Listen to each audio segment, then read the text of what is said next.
Kamaráti, kamarátky, nástraž. V posledných týždňoch je najhorúcejšou témou sveta konflikt medzi Ruskom a Ukrajinou. Na prvý pohľad to vyzerá, že je to iba medzi týmito dvoma štátmi, ale pravda je iná. V tejto vojne je na jednej strane Rusko a na tej druhej Ukrajina, USA a Európska únia. Dnes 28.7.2014 by som chcel ako predseda PAP podať stanovisko k tejto veci.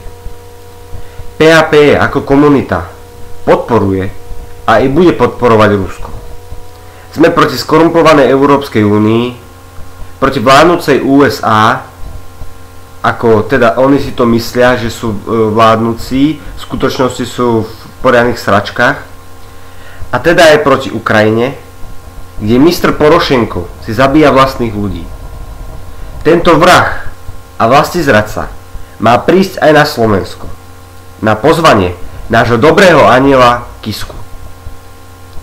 Musíme zastaviť takéhoto hajzla a vyjadriť svoju podporu Rusku.